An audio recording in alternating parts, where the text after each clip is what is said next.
யாக்கோபு 5ஆம் அதிகாரம் 16வது வசனம்.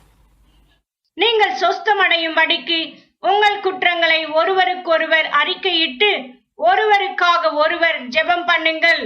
நீதிமான் செய்யும் ஊக்கமான வேண்டுதல் மிகவும் பலனுள்ளதாயிருக்கிறது. யாக்கோபு 5:16 படித்தோம்.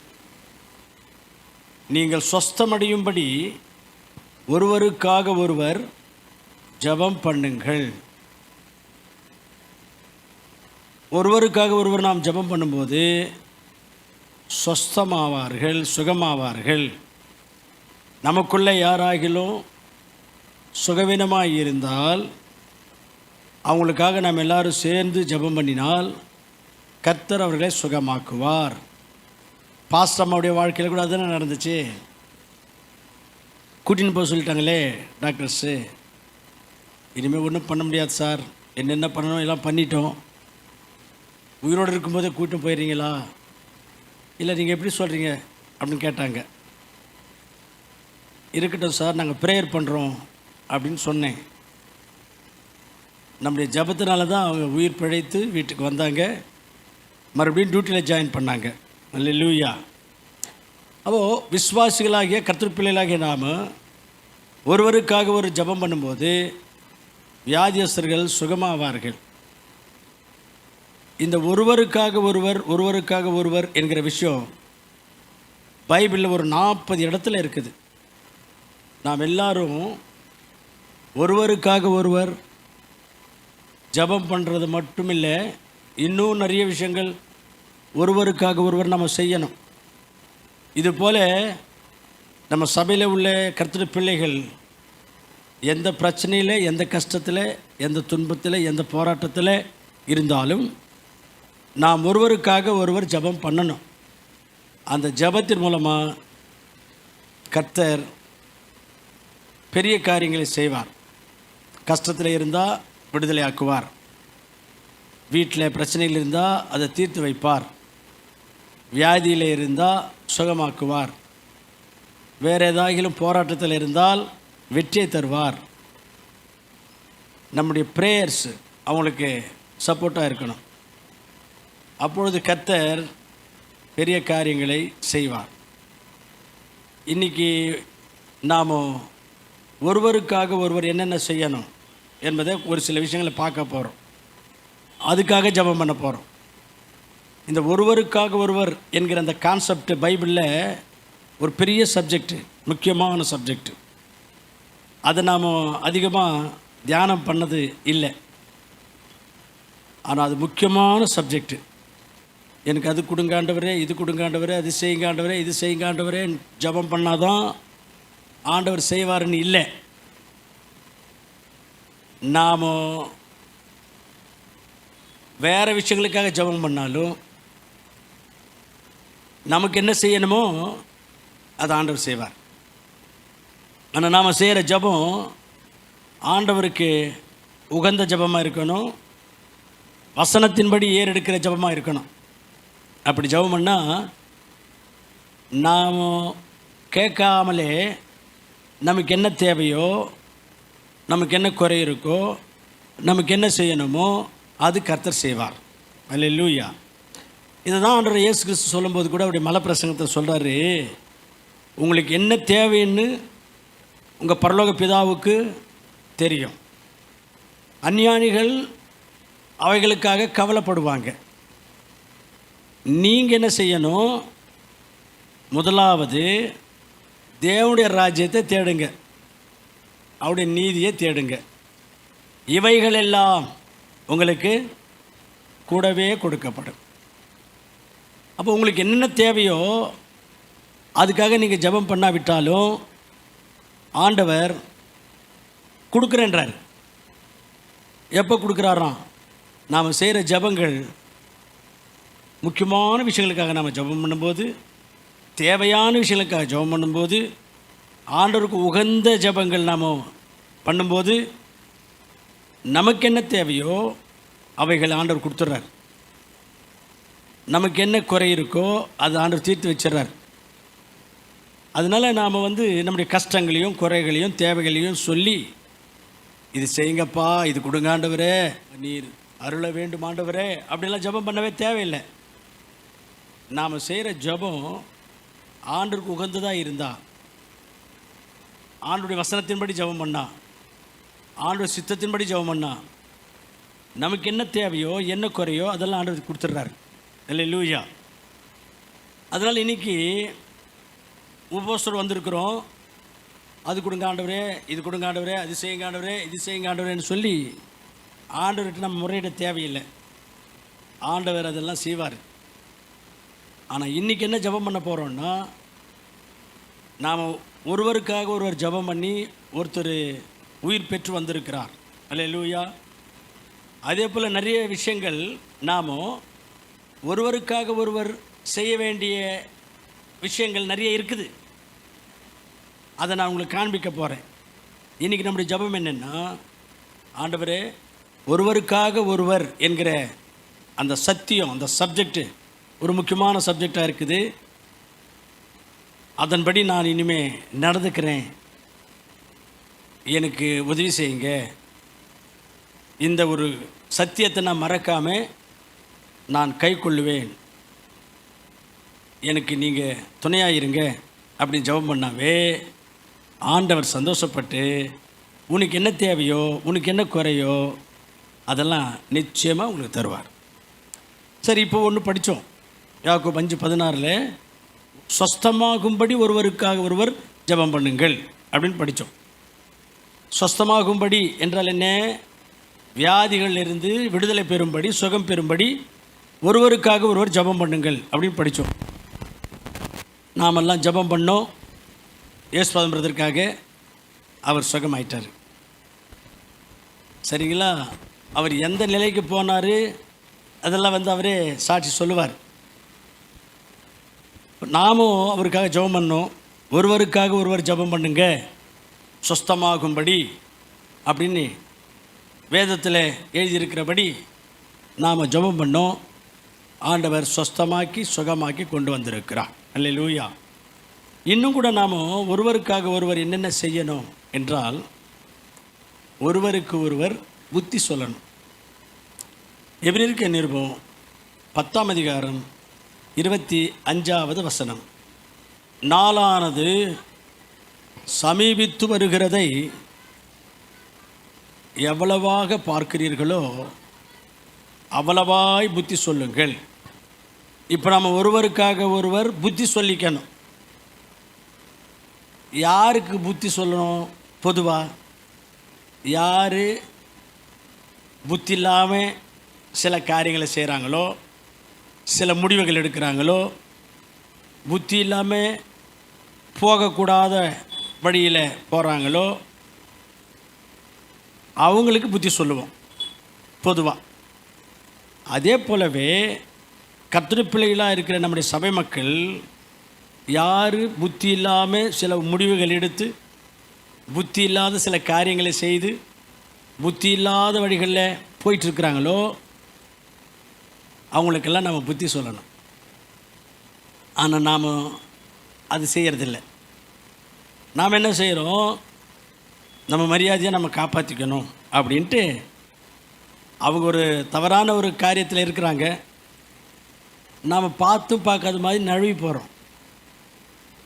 அல்லது பிறகாகிலும் அவங்கள தனியாக சந்தித்து, என்ன பிரதர் இந்த மாதிரி நீங்கள் போனதை நான் பார்த்தேன், நீங்கள் செஞ்சதை நான் பார்த்தேன், ஏன் பிரதர் அந்த மாதிரி அப்படின்னு அவங்கள கொஞ்சம் நிதானமாக பேசி, அவங்களுக்கு புத்தி சொல்லி, அவங்கள திருத்தி, அவங்களுக்காக ஜெபம் பண்ணி, அவங்கள உற்சாகப்படுத்துறதெல்லாம் இல்லாமல், ஐயோ இந்த மாதிரி காரியம் அவர் செய்கிறாரு, நாம் அதெல்லாம் கேட்கக்கூடாது, நமக்கு அசிங்கம், நம்ம மரியாதை நம்ம காப்பாற்றிக்கணும் அப்படிலாம் நினைக்கிறோம். கடவுளுடைய வருகை சமீபித்து கொண்டிருக்கிறது. ஆகையினாலே நீங்கள் ஒருவருக்கொருவர் புத்தி சொல்லுங்கள் அப்படின்னு பைபிளில் இருக்குது. இப்போ நீங்கள் யோசிக்கணும், அந்த மாதிரி தவறான வழிகளில் போகிற பெரியவங்களாக இருக்கட்டும், வாலிப பிள்ளைகளாக இருக்கட்டும், உங்கள் நண்பர்களாக இருக்கட்டும், சக விசுவாசிகளாக இருக்கட்டும், நீங்கள் புத்தி சொல்லிட்டு இருக்கிறீங்களா, கண்டுக்காமல் போகிறீங்களா? உங்களுக்கே தெரியும், உங்கள் மனசாட்சிக்கு தெரியும். இல்லை நான் அவங்களுக்காகலாம் ஜெபம் பண்ணிட்டு தான் நான் இருக்கிறேன் அப்படின்றீங்க. ஜெபம் பண்ணுறது இருந்தாலும் இங்கே வசனம் என்ன சொல்லுது? புத்தி சொல்லுங்கன்னு சொல்லுது. நீங்கள் அவங்களுக்காக ஜெபம் பண்ணுறீங்க, ஆனால் புத்தி சொல்லுங்க அப்படின்னு இருக்குது. அப்போ நீங்கள் அவங்களுக்கு நண்பர்களாக இருந்தால், உங்கள் மேலே ஒரு மதிப்பு அவங்களுக்கு இருந்தால்,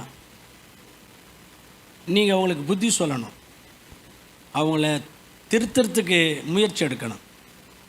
அதுதான் பைபிள் சொல்லுது. அதனால் இது வரைக்கும் நீங்கள் அதை மாதிரி செய்யலைன்னா இன்றைக்கி கடவுளிடத்தில் ஜெபம் பண்ண போகிறீங்க.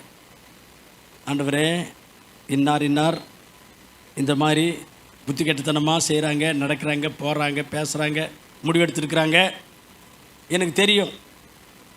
ஆனாலும் நான் அதை பற்றியெல்லாம் கேர் பண்ணாமல் என் பாட்டுக்கு நான் போயின்னு இருக்கிறேன், புத்தி சொல்லலை, என்னை மன்னிச்சிருங்க ஆண்டவரே அப்படின்னு மன்னிப்பு கேட்டு ஆண்டவரிடத்தில் இன்றைக்கி நீங்கள் ஜெபம் பண்ணணும். ஏன்னா இந்த வசனத்தை நீங்கள் கை கொள்ளலைல்ல, அப்போ மன்னிப்பு கேட்கணுமா இல்லையா? மன்னிப்பு கேட்டு ஜெபம் பண்ணிக்கணும். அடுத்தது, ஒருவருக்காக ஒருவர் அப்படின்ற அந்த சீரீஸில் ஒருவருடைய பாரத்தை ஒருவர் சுமக்க வேண்டும் அப்படின்னு வசனம். கலாத்தியர் 6ஆம் அதிகாரம் 2வது வசனம். ஒருவர் பாரத்தை ஒருவர் சுமந்து இப்படியே கிறிஸ்துவனுடைய பிரமாணத்தை நிறைவேற்றுங்கள். ஒருவர் பாரத்தை ஒருவர் சுமக்க வேண்டும். ஒருவர் பாரத்தை ஒருவர் சுமக்க வேண்டும் என்றால் என்ன? பாரம் என்றால் கஷ்டங்கள், பாரம் என்றால் அவங்களுக்குள்ளே இருக்கிற கவலைகள். மற்றவங்க கவலைப்படும்போது அவங்கள அப்படியே விட்டுறக்கூடாது, கஷ்டத்தில் இருக்கும்போது அப்படியே விட்டுறக்கூடாது. பண கஷ்டம், பொருளாதார விஷயத்தில் கஷ்டப்படுறாங்களா, அப்படியே பார்த்தும் பார்க்காத மாதிரி இருக்கக்கூடாது. தேவைகள் இருக்கிறாங்க, வறுமையில் இருக்கிறாங்க, அப்படியே விட்டுறக்கூடாது. நமக்கு ஆண்டவர் சொல்கிற காரியம் என்னென்னா, ஒருவர் பாரத்தை ஒருவர் சுமக்கணும். அப்போ என்ன? கஷ்டத்தில் இருக்கிற நம்முடைய சகோதரர்கள் சகோதரிகளுக்கு நம்மால் இயன்ற உதவிகள் செய்யணும், நம்மால் முடிஞ்ச உதவிகள் செய்யணும். அது மட்டுமல்ல, அவங்களுக்கு உடம்பு சுகமில்லை, ஹாஸ்பிட்டல் கூட்டின்னு போகிறதுக்கு ஒருவேளை ஆள் இல்லை, அல்லது ஹாஸ்பிட்டலில் சிஎம்சி ஹாஸ்பிட்டல், அது பெரிய ஹாஸ்பிட்டல், அந்த ஹாஸ்பிட்டலுக்கு அவங்க வந்தாலும் அவங்களுக்கு எந்தெந்த டிபார்ட்மெண்ட் எங்கே இருக்குதுன்னு அவருக்கு தெரியாது, அவங்க ரொம்ப கஷ்டப்பட வேண்டியிருக்கும். அப்போ நம்ம என்ன சொல்லணும்? அந்த பாரத்தை நாம் கொஞ்சம் சுமக்கணும். எப்படி? பிரதர், நீங்கள் வாங்க சிஎம்சிக்கு, நான் உங்கள் கூட வர்றேன், உங்களுக்கு சிஎம்சியில் காண்பிக்கிறேன், உங்களுக்கு இருக்கிற இந்த பிரச்சனை அதிகமாகிடுச்சுனாக்கா உயிருக்கே ஆபத்து வந்துடும் பிரதர், நான் உங்கள் கூட வரேன் பிரதர் அப்படின்னு நம்ம சொல்லணும். அவங்க சொல்லுவாங்க, ஐயோ அந்த சிஎம்சியில் எந்த டிபார்ட்மெண்ட் எங்கே இருக்குது எனக்கு தெரியாது, காலையில் போனால் சாயந்தரம் வரைக்கும் அங்கே அலையணும், அங்கே சீக்கிரமாக முடியாது அப்படின்னு அவங்க சொல்லுவாங்க. அப்போ நீங்கள் என்ன சொல்லணும்?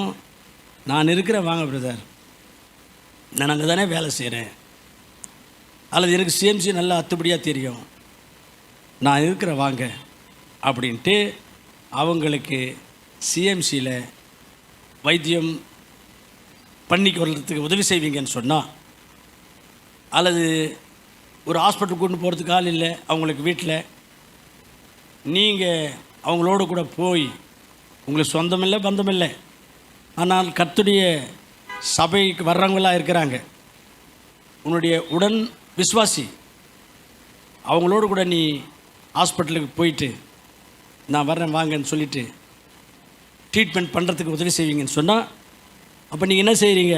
அவங்களுடைய பாரத்தை நீங்கள் சுமந்துக்கிறீங்க, பகிர்ந்து கொள்கிறீங்க, அவங்களுடைய பாரத்தை நீங்கள் பகிர்ந்து கொள்கிறீங்க. பைபிள் என்ன சொல்லுது? கலாத்தியர் 6:2 வாசிங்க மறுபடியும். ஒருவருடைய பாரத்தை ஒருவர் சுமக்க வேண்டும் அப்படின்னு இருக்குது.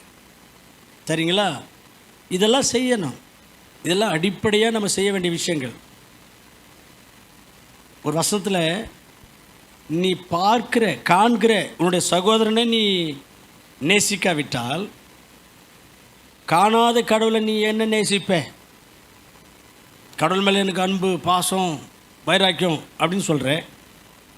நீ காண்கிற சகோதரனுடைய பாரத்தை நீ சுமக்க மாட்டேன்ற, ஒரு பொருளுதவி செய்ய மாட்டேன்ற, அல்லது அவங்களுக்கு தேவையாக இருக்கிற உதவியற்ற நிலைமையில் இருக்கிற, சகாயம் பண்ணுவார் இல்லாத நிலைமையில் இருக்கிறப்போ நீ செய்ய முடிஞ்சும் நீ செய்யாமல் இருக்கிற.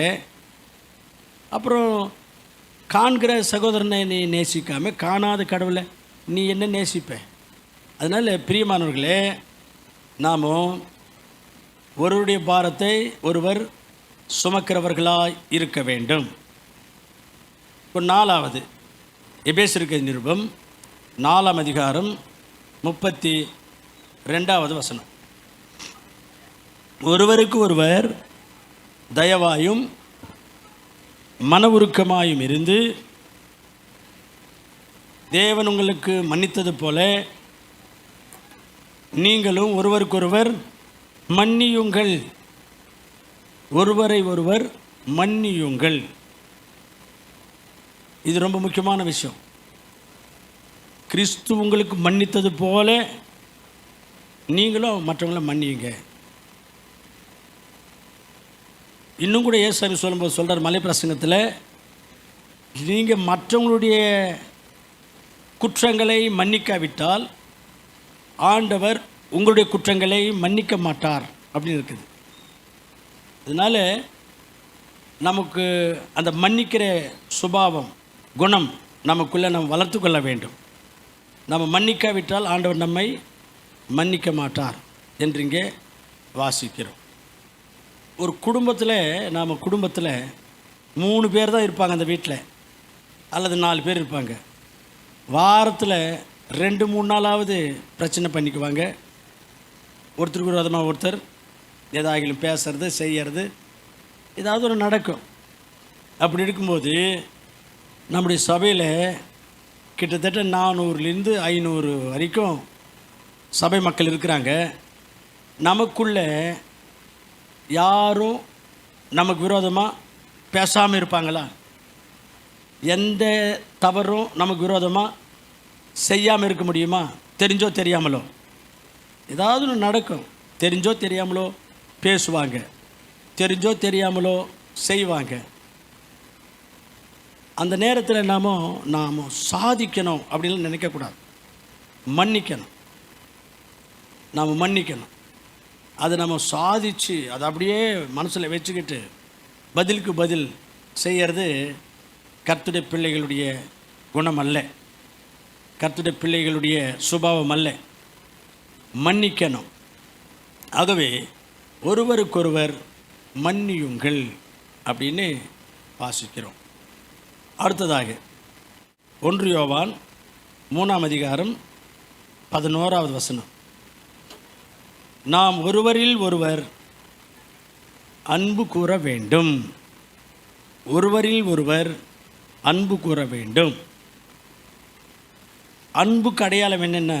அன்புக்கு அடையாளம், ஒருத்தர் மேலே ஒருத்தர் அன்பாக இருக்கிறாருன்னு சொன்னால் அவருக்கு இவங்களால் என்ன கொடுக்க முடியுமோ, என்ன தேவையில் இருக்கிறாங்களோ அதை கொடுப்பாங்க. அதுதான் இங்கிலீஷில் அந்த வார்த்தை நோ லவ்விங் வித்தவுட் கிவிங் அப்படின்ட்டு. ஆண்டவர் நம்மை நேசித்து தன்னுடைய ஒரே பேரான குமாரனை நமக்காக தந்தருளினார் அப்படின்னு யோவான் 3:16 வாசிக்கிறோம். அப்போ நம்ம மேலே இருக்கிற அன்பை தன்னுடைய ஒரே குமாரனாகிய இயேசு கிறிஸ்துவை பலியாக மரிக்கும்படி கொடுத்ததினால் நம்ம மேலே கடவுளுக்கு எவ்வளோ அன்பு பாரு அப்படின்னு நமக்கு புரியுது. அப்போ உண்மையிலே ஒரு அன்பு என்று சொன்னால் கொடுக்குறவங்களாக இருக்கணும். ஆகவே நீங்கள் ஒருவரிடத்தில் ஒரு அன்பாக இருங்கள் அப்படின்னு நீங்கள் வாசிக்கும்போது நம்ம ஒருவருக்கு ஒருவர் கொடுத்து உதவுகிறவர்களாய் இருக்க வேண்டும். பார்த்து பார்க்காத மாதிரி இருக்கக்கூடாது. இது 5வது விஷயம். 6வது விஷயம் 1 பேதுரு 4:9 முறுமுறுப்பில்லாமல் ஒருவரை ஒருவர் உபசரியுங்கள். அப்படின்னா என்ன? ஒருத்தருக்கு ஒருத்தர் நாம் உபசரிக்கணும். ஹாஸ்பிட்டாலிட்டின்னு இருக்குது இங்கிலீஷில். ஹாஸ்பிட்டாலிட்டினா ஒருத்தருக்கு ஒருத்தர் வேலை செய்கிறது, ஊழியம் செய்கிறது, பணிவிடை செய்கிறது. அவங்களுக்கு நம்ம வீட்டில் ஒரு விருந்து செய்துட்டு அவங்கள நம்ம வீட்டுக்கு அழைச்சி உபசரிக்கிறது, இதெல்லாம் அதுக்குள்ளே இருக்குது. அப்போ நமக்கு பைபிள் சொல்கிற விஷயம் என்னென்னா, ஒருவருக்கொருவர் உபசாரம் பண்ணணும். உங்களுக்கும் எனக்கும் எந்த சம்பந்தம் இல்லை என்ற மாதிரிலாம் இருக்கக்கூடாது. ஏதோ சர்ச்சுக்கு வர்றோம் போகிறோம் அவ்வளோதானே, அப்படிலாம் இருக்கக்கூடாது. ஒருவருக்காக ஒருவர் தேவைப்பட்டால் பணிவிடை செய்யணும், வேலை செய்யணும், நம்ம வீட்டுக்கு அவங்கள கூப்பிட்டு உபசரிக்கணும். அவங்க வீட்டில் ஒரு திருமணம்னு வச்சுக்கோங்களேன், நாம் போயிட்டு அங்கே ஏதாவது செய்ய முடிஞ்சதே செய்யணும். உபசரிப்பது என்றால் அதுக்குள்ளே இதெல்லாம் இருக்குது. நம்ம சர்ச்சில் அப்போல்லாம் 30 வருஷத்துக்கு முன்னே நம்ம சர்ச்சில் எந்த வீட்டில் எது நடந்தாலும் எல்லாரும் சேர்ந்து செய்வோம். எந்த வீட்டில் எது நடந்தாலும் அது பெரிய சாட்சியாக இருந்துச்சு. என்ன இவங்கெல்லாம் இவ்வளோ ஐக்கியமாக இருக்கிறாங்க, இவ்வளோ ஒற்றுமையாக இருக்கிறாங்க அப்படின்ட்டு. வேறு சபையாக நம்மளை பார்க்கும்போது அது அவங்க பெருமையாக நம்மளை பற்றி பேசிக்கினாங்க. ஒரு வீடு காலி பண்ணிவிட்டு ஷிஃப்ட் ஆகுறாங்க இன்னொரு இடத்துக்கு அப்படின்னா எல்லாரும் போயிட்டு அந்த வேனில் சாமானெல்லாம் டக் டக் டக் 5 நிமிஷத்தில் ஏற்றிடுவோம். நானும் கூட போவேன். நானும் பிரதர்ஸும் ஏசுபாதம் எல்லாருமே சேர்ந்து அதை செய்வோம். ஓலை வீடு கட்டுறதுக்கு ஒரு பிரதருக்கு ஓலை வீடு கட்டுறதுக்கு ஏசுபாதம் நான் எல்லாமே மேலே ஏறி கூரையில் ஓலை கட்டணும். இப்படியெல்லாம் நாம் செய்தோம். அதனால தான் நம்முடைய சபைக்கு ஒரு நல்ல மக்களுக்குள்ள ஒரு அங்கீகாரமும் ஒரு நல்ல பேரும் கிடச்சிச்சு. அதனால் நம்ம சபையை நேசித்து நம்ம சபைக்கு வந்தாங்க. யாருக்காவது ஏதாவது திருமணம்னாக்கா எல்லோரும் போயிட்டு வேலை செய்வோம், சர்விங் பண்ணுவோம். ஃபோன் பண்ணி கேட்டு லீவ் போட்டு வர்றேன் பிரதர், என்ன செய்யணும் சொல்லுங்கள் அப்படின்னு லீவ் போட்டுட்டு வந்து வேலை செய்வோம். இப்போ அதெல்லாம் குறைஞ்சி போச்சு. பைபிள் நமக்கு சொல்கிற இந்த ஒழுக்கங்களை கடைசி வரைக்கும் நம்ம கை கொள்ளணும். நீங்கள் ஒருவருக்கொருவர் உபசரித்து கொள்ளுங்கள் என்றால், ஒருத்தருக்கு ஒருத்தர் வேலை செய்கிறது, ஒருத்தருக்கு ஒருத்தர் விருந்துக்கு நம்ம வீட்டுக்கு கூப்பிட்டு உபசரிக்கிறது, இதெல்லாம் அதுக்குள்ளே அடங்கும். நாம் அது கூட ஆண்டவரே, இது கூட ஆண்டவரே, அது செய்யுங்க ஆண்டவரே, இது எனக்கு கொடுங்கப்பா அப்படின்னு வேண்டிக்க தேவையில்லை. இதெல்லாம் நான் தவறி இருக்கிறேன் ஆண்டவரே, இதெல்லாம் மன்னிச்சிருங்க ஆண்டவரே, இதுக்கு மேற்பட்டு இதெல்லாம் நான் கரெக்டாக நடந்துக்கிறேன் ஆண்டவரே அப்படின்னு ஜெபம் பண்ணாவே அந்த ஜெபத்தை ஆண்டவர் பார்த்து இஷ்டப்படுவார், சந்தோஷப்படுவார், பிரியப்படுவார். உங்களுக்கு என்ன கொடுக்கணுமோ அது கொடுப்பார். 7வதாக 1 பேதுரு 3ஆம் அதிகாரம் 8ஆம் வசனம் 9வது வசனம். நீங்கள் எல்லோரும் ஒருமனப்பட்டவர்களும் இரக்கமுள்ளவர்களும் சகோதர சிநேகமுள்ளவர்களும் மன உருக்கமுள்ளவர்களும் இரக்கமுள்ளவர்களாக இருந்து தீமைக்கு தீமையும் உதாசீனத்துக்கு உதாசீனமும் சரி கட்டாமல் ஆசீர்வாதத்தை சுதந்திரித்து கொள்ளும்படி அழைக்கப்பட்டவர்கள் என்பதால் ஆசீர்வதிங்கள். அதாவது தீமைக்கு தீமை செய்யாதீங்க, அந்யோன்யமாக இருங்க, ஐக்கியமாக இருங்க, அன்பாக இருங்க. நீங்கள் ஆசீர்வதிப்பதற்காகவே அழைக்கப்பட்டிருக்கிறீங்க. அதனால் உங்களுக்கு யாராகிலும் ஏதாவது செய்தாலும் கூட அவங்களுக்காக ஜெபம் பண்ணி, ஆண்டவரே அவங்களுக்கு என்னமோ தெரிஞ்சோ தெரியாமலோ பண்ணிட்டாங்க, நீங்கள் அவங்கள மன்னிச்சிருங்க, அவங்களையும் நீங்கள் ஆசீர்வதிங்க ஆண்டவரே அப்படின்னு ஜெபம் பண்ணுங்க. இப்படி நீங்கள் ஜெபம் பண்ணால் உங்களை கர்த்தர் ஆசீர்வதிப்பார். நீங்கள் ஆசீர்வதிப்பதற்காகவே அழைக்கப்பட்டீர்கள். நீங்கள் அப்படி ஜெபம் பண்ணாமல் தீமைக்கு தீமை செய்யணும்னு மனசில் நீங்கள் வச்சுட்டு இருந்தா, பதிலுக்கு பதில் செய்யணும்னு மனசில் வச்சுட்டு இருந்தா, கர்த்தருடைய கிருபையை நீங்கள் இழந்துருவீங்க அப்படின்னு எபிரேயருக்கு நிருபம் 12ஆம் அதிகாரத்தில் இருக்குது. வாசிங்க. எபிரேயருக்கு நிருபம் 12ஆம் அதிகாரம் 15ஆம் வசனம். ஒருவனும் தேவனுடைய கிருபையை இழந்து போகாதபடிக்கு யாதொரு கசப்பான வேர் மனசுக்குள்ள இருதயத்தில் முளைத்து எழும்பி கலகம் உண்டாக்குகிறதுனால்.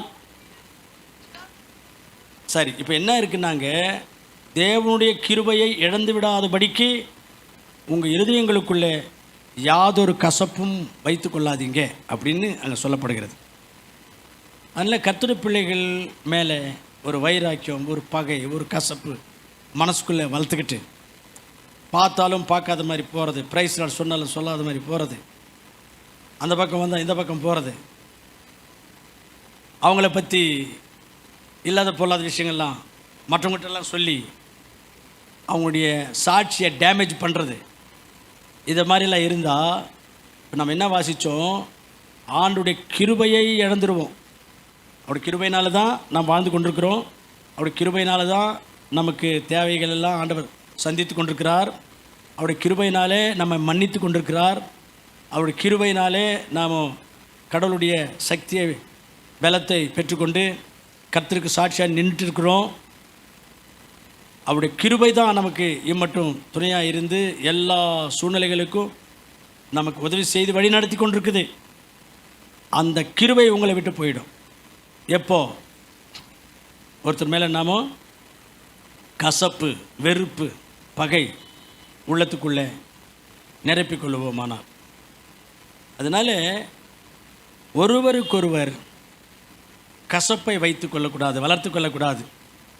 ஆசீர்வாதத்துக்காகவே நீங்கள் அழைக்கப்பட்டிருக்கிறீங்க. மனசில் கசப்பை வச்சுக்காதீங்க, தீமைக்கு தீமை செய்ய நினைக்காதீங்க, ஐக்கியத்தை காத்து கொள்ளுங்கள்.